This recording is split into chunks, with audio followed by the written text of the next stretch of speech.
بسم اللہ الرحمن الرحیم۔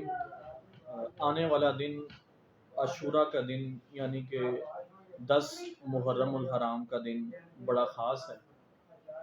یہ وہ مہینہ ہے محرم کا مہینہ کہ اس کو انبیاء کا مہینہ بھی کہا جاتا ہے۔ سب سے اہم بات یہ ہے، اور اس کے بعد اس مہینے کو حرمت والا مہینہ بھی کہا جاتا ہے۔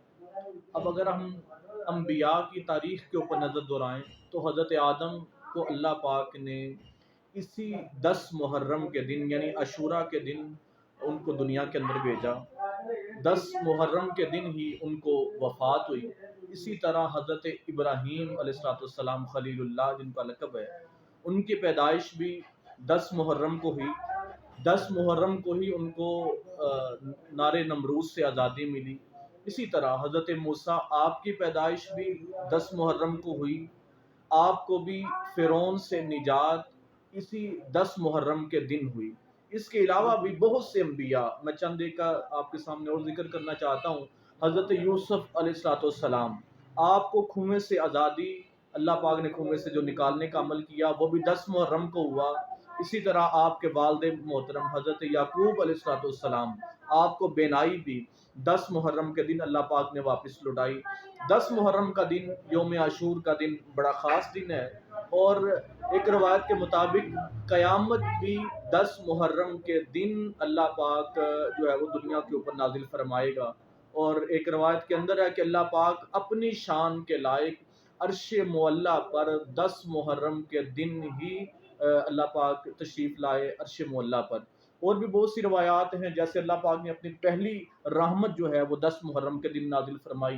پہلی بارش روئے زمین کے لیے 10 محرم کے دن ہوئی۔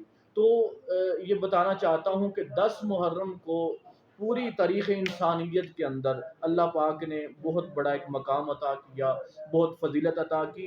یہی وجہ ہے کہ اسلام کے آنے سے قبل بھی لوگوں کے ہاں، یہود و نصارہ کے ہاں اس دن کی اہمیت تھی، وہ اس کا روزہ رکھتے تھے۔ اب نبی کریم صلی اللہ علیہ وسلم نے بھی اپنے سیرت طیبہ کے اندر اس چیز کو ہمارے سامنے رکھا۔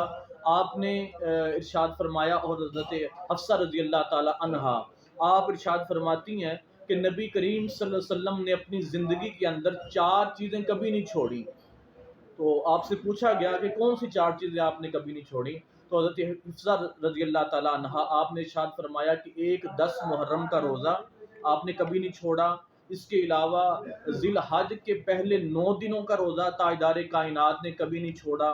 اس کے علاوہ ایام 20 کے ہر ماہ کی 13، 14 اور 15 تاریخ کے ان کے روزے تاجدار کائنات نے کبھی نہیں چھوڑے۔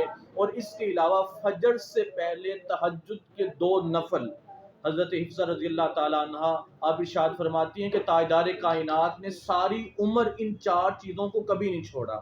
تو یہ آنے والا دن عاشورہ کا دن ہمیں یہ پیغام دیتا ہے کہ جس طرح اس دن کا تمام انبیاء نے احترام کیا، اس کی قدر و منزلت کو سامنے رکھتے ہوئے روزے رکھے، ہمیں بھی روزہ رکھنا چاہیے۔ اور ساتھ یہ بھی ذکر ملتا ہے کہ اگر کوئی عاشورہ کے دن یا 10 محرم کی رات اگر کوئی 2 نفل پڑھے، اور نفلوں کی ترتیب کچھ اس طرح کرے کہ سورہ فاتحہ کے بعد سورہ اخلاص کی تلاوت کم از کم 50 مرتبہ کرے، تو روایت کے اندر موجود ہے کہ اللہ پاک اس بندے سے اتنا خوش ہوتا ہے کہ اس کے گناہ اگر پچھلے ساری زندگی گناہوں سے بھرپور ہے اور 50 سال اس نے گناہوں کے اندر گزار دیے ہیں، تو فرمایا ان نوافل کے صدقے سے اس کے اوپر اللہ پاک اپنا خاص کرم اور فضل فرماتا ہے۔ اور پھر یہ حضرت ابو قتادہ رضی اللہ تعالیٰ عنہ وہ روایت بیان کرتے ہیں کہ نبی کریم صلی اللہ علیہ وسلم آپ نے ارشاد فرمایا کہ اگر کوئی عاشورہ کے دن یعنی 10 محرم الحرام کے دن اپنی اولاد پر،